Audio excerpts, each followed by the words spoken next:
this is the width of the fabric. This is the selvage edge. You're going to need 26 inches from 0 to 26. You're going to need 26 inches, but you're going to need 2 of them. You're going to end up cutting 22 wide by 26 on both, by 26 long. And all right, so I have opened both pieces of fabric at the fold. They're both open, and I have put both pieces facing each other. It doesn't matter if they're facing each other or not. That's just how I opened them. And the rest of both of the pieces are hanging down here where my trash is on the floor. I am sort of a messy sewer. I've lined it up just past the 22 mark and of course at the 0 mark, and I'm going to go ahead and cut it so that it's 22 wide by 26 tall. Alright, I have cut both pieces, and this is what fell off. This was the scrap. Get right back to you. So we're going to fold it wrong sides to wrong sides, press it, go ahead and leave that salvage there, it doesn't matter. It will keep it from fraying if you ever wash it. Okay, at this point you have 2 of the pieces that were extra folded in half, right, wrong sides together.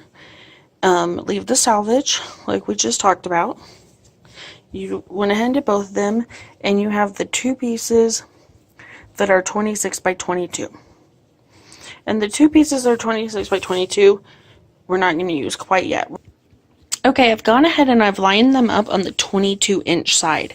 But remember, this was the scrap from the 26 inches, so it's a little bit long, which is good. That's what you want. So if you had folded it the wrong way, it wouldn't be long enough. We could go ahead and just cut it at 22, but I went ahead and laid it on top of my bottom base piece just so that we wouldn't make a mistake. And I'm going to go ahead and line this up, and then I'm going to cut it and I'll show you. Alright, so what you're looking at here is the waist. This is the only amount of waist we're going to have from the whole project.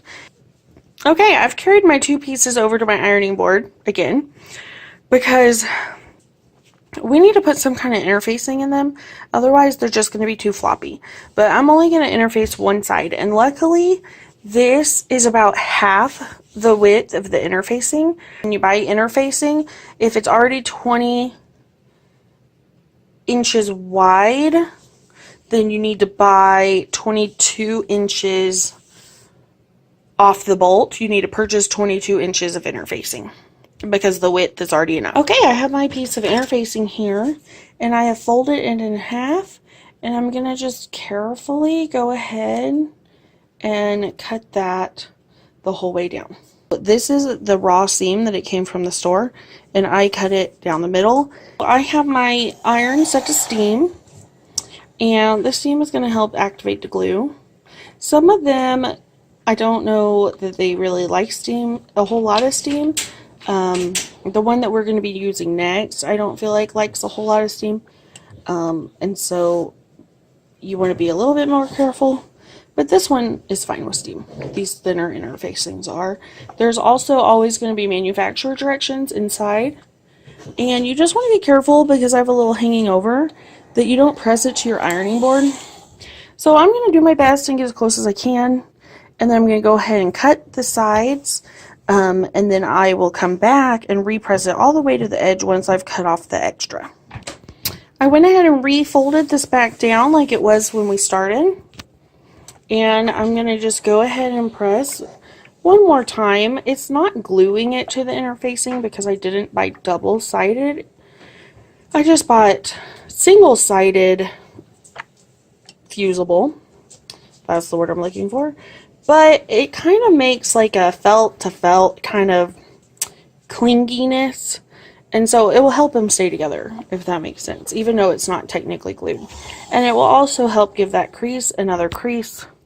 It will make sure that the glue is adhered, and it will just give it a really nice finish.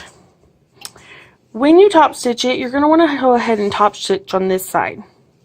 This is now the part with the interfacing, which is also the part with this seam, the salvage that we didn't cut off. And you're going to want that to be your bottom. Okay, I've gone ahead and done this to both pieces. I had a lot of those stray threads to pick off. I just picked off a bunch of them. This is just food for thought, is you wouldn't have many of those if you don't pre-wash your fabric. This fabric I happened to find at Goodwill, and so I pre-washed it, but you shouldn't have those little threads if it's not pre-washed. And since I don't anticipate putting this project in the washing machine, I don't anticipate there ever being a need to. You don't necessarily need to wash your fabric beforehand. So let's go to the sewing machine. Alright, people use washi tape for a lot of different things on their sewing machine to like mark lines. I just use painter's tape. No big deal, doesn't matter what you use. I'm actually going to go ahead and just sew like 1/8 of an inch from the seam, from the fold, and then I'm also going to just use the side of the plate here. It doesn't matter, you can use any mark you want. I'm just going to do 2 seams. This one is to hold it together, and the next seam is going to be purely decorative. And like I said, make sure that this is on the bottom. If you're using a particular thread color on the top, like I happen to have white and white, so it doesn't matter to me, but if you wanted to have white in your bobbin and maybe blue in the top, you obviously wouldn't want to accidentally get the wrong thread on the top. So I'm just going to line this up and start sewing. So this is a straight stitching Juki. It has an industrial stitch to it. If you don't have that kind of machine, you might not be able to sew quite this close to the side. If you just use your regular baby lock or whatever machine you're using, you'd probably have to do a full 1/4 of an inch here, which is totally fine. If I were using my baby lock, which is sitting next to me, I would have done that, but since this is what I'm using, then this is what I'm going to do.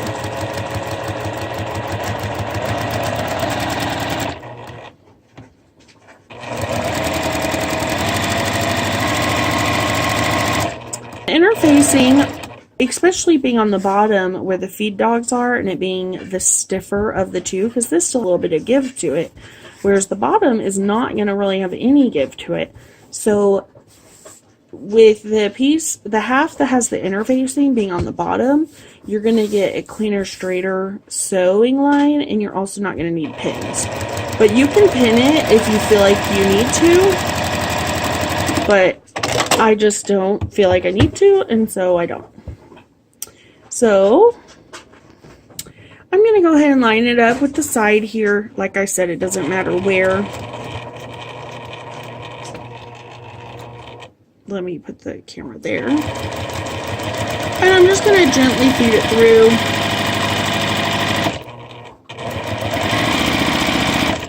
Like I said, the top is a little more pliable than the bottom, but it's going to be fine.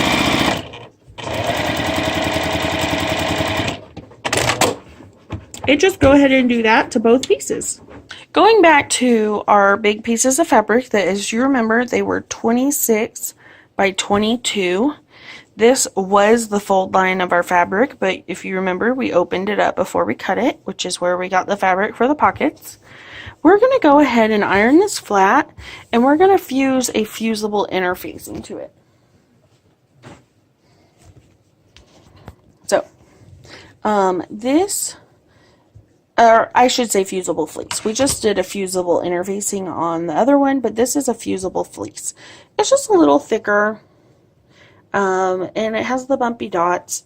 And this is the one that I was saying it doesn't care for steam too much. So I'm going to go ahead and take the iron off of steam and put it on dry iron. But then I'm going to use a puff of steam just to kind of get the glue going. But then I'm going to press it and hold it in each spot over the whole surface area of both sides. I'm sorry, not both sides, both pieces of fabric until I have the entire thing fused. I've gone ahead and roughly cut out the size that it needed. I need to iron this one first, so I'm going to actually separate them and iron the cotton first. set that aside. But I wanted to also show you what I'm using.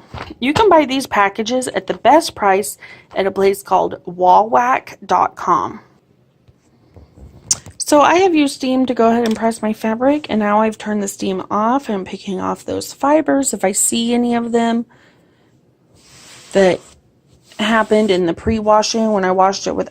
We're going to go ahead and just line this up. I cut it a little bigger, so we should be able to hang it off the edges a little bit. Okay, so here's where we're at. I have gone ahead and fused these to the fusible fleece. I have put it back on my table. I have it going 26 by 22. Remember those pockets we made? We're going to go ahead and lay them on top. And we're going to put the salvage that we left, or the bottom. Sorry about that bad videoing there. We're going to go ahead and put those down towards the fabric. So basically we have pretty side up from the bottom, and we have pretty side up from the pocket. And we're going to repeat on the other side the same thing. Pretty side up from the pocket on top of the pretty side up. We're just going to line them up so that they're pretty nice. And we're going to go ahead and put our last piece of fused fabric on top and make like a sandwich. So we're going to have bottom, pocket, top. We're going to go ahead and pin this all the way around, put pins in it, and on one of the ends here where the pocket is, don't use the side because that will show, but on the end here where the pocket is, go ahead and leave a spot big enough to fit your hand through. So for me, that's going to be about, I went ahead and left a 6-inch opening just because when I measured it out, I thought my hand was pretty big, and it's also pretty bulky. You can use these Frixion pins to mark, but I found on Amazon they have these like markers that's written in like Chinese, but they work, yeah, that's all written in a different language, but they work really well. The pins sometimes just have a hard time, especially on something thicker. There you go. See, the pins just have a hard time. And once you iron it, it will completely go away. And I'll take it over to the sewing machine, or I'm sorry, the ironing board, and I will show you that after I'm done sewing. I'm starting at my line, and don't forget to backstitch.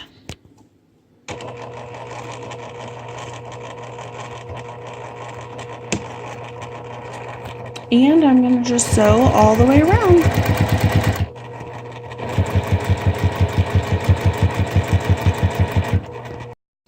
Alright, so that's awesome. We have sewed all the way around.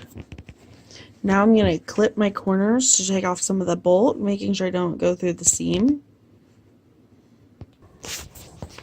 Alright, I've clipped all my corners. I don't need to iron it right now, but since I told you I would show you how that disappearing marker works with the Frixion pins. Iron going on steam, and it literally just takes all those marks away. They're amazing. And now I'm going to completely inside out the whole thing through the hole that we created.